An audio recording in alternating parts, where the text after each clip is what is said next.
Assalamualaikum warahmatullahi wabarakatuh. Nama saya Kevin David dengan NIM L1A119155. Saya mahasiswa dari Fakultas Pertanian, Prodi Kehutanan Universitas Jambi. Pada kesempatan kali ini saya akan menyampaikan materi yang berjudul budidaya, pengolahan, dan prospek tanaman jernang.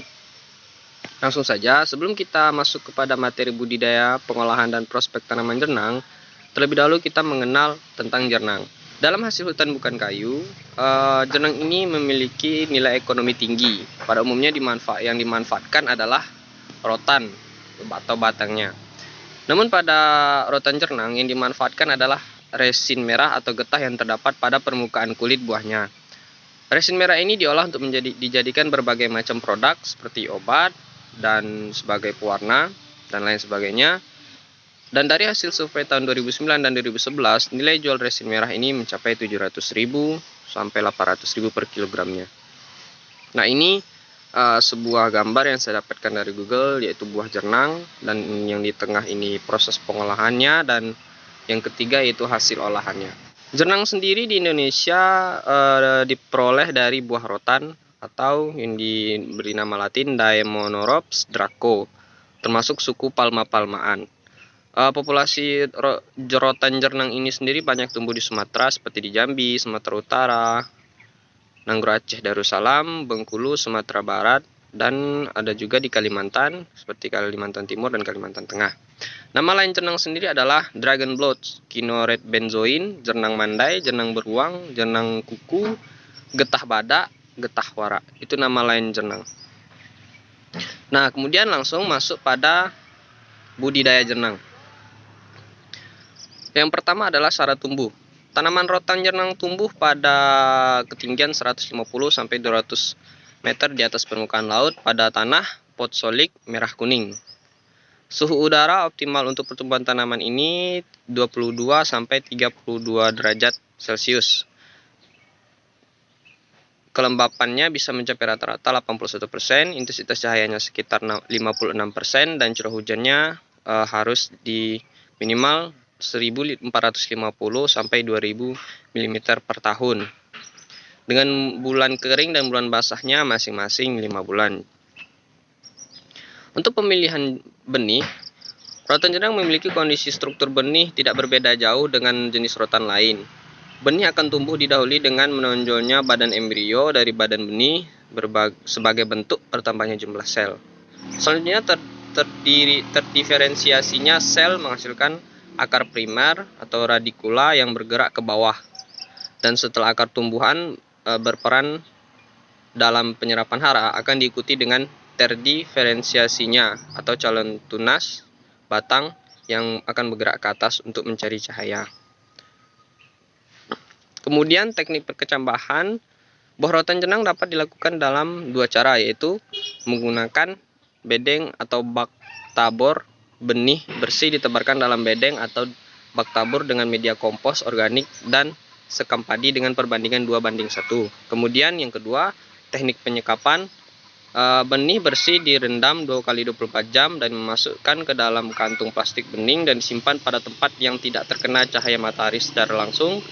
Dalam waktu 15 sampai 55 hari akan tumbuh, kecambah, dan menghasilkan tunas serta akar prim. Kemudian yang ketiga, persiapan media pembibitan.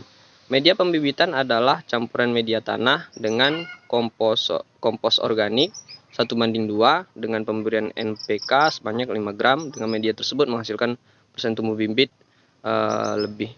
lebih dari 90%. Pembuatan pembibitan.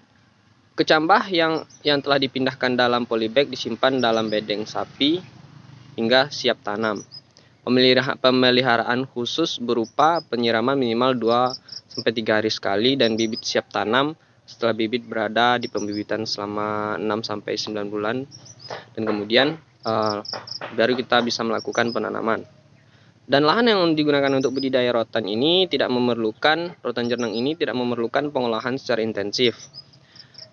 Penentuan letak tanamnya memperhatikan letak pohon untuk merambat rotan, karena sesuai sifat fisiologis rotan dan karakteristiknya, karakter fisiknya serta pertumbuhannya, rotan jenang membutuhkan tegakan atau pohon yang akan berperan sebagai tempat merambat, sehingga jarak tanam rotan jenang menyesuaikan dengan jarak tanam tegakan pohon yang telah ada. Nah, itu tadi teknik budidayanya. Dan kemudian ada yang namanya proses pengolahan. Dalam pengolahan jenang ini ada dua pengolahan, yaitu pengolahan kering dan pengolahan basah. Yang pertama, kita masuk pada pengolahan kering.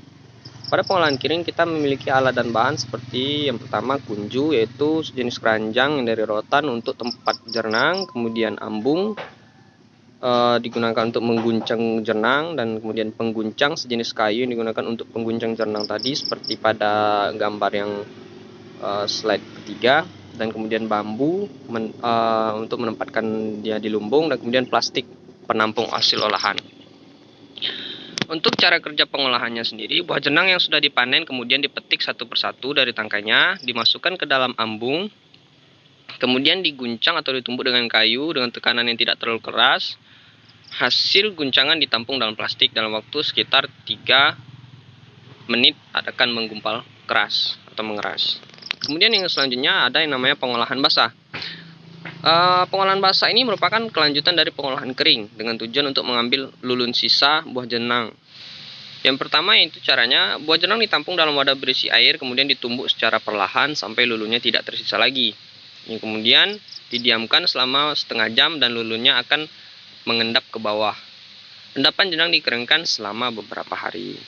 Nah, ini yang sudah siap cetak dan siap jual yang saya dapatkan dari beberapa jurnal. Kemudian lanjut kepada materi selanjutnya, yaitu prospek jenang.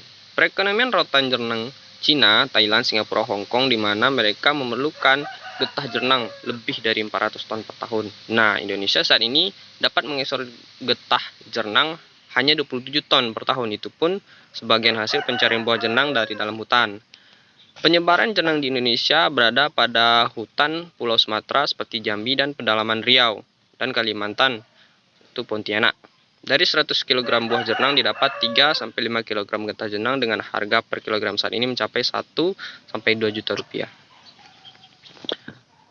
Indonesia merupakan negara pengekspor getah jenang terbesar di dunia. Permintaan jenang dari Cina kepada Indonesia setiap tahunnya 400-500 ton. Menurut kutipan dari Janu Minro tahun 2000 dan Sumarna 2009. Akan tetapi Indonesia hanya mampu mengekspor getah jenang 27 ton per tahun, menurut Sumarna pada tahun 2009. Menurut Sumarna sendiri, getah jenang memberikan devisa negara sebesar 10 juta dolar per tahunnya. Nah, itu dia. Sekian dari materi saya. Kurang lebihnya mohon maaf. Wassalamualaikum warahmatullahi wabarakatuh.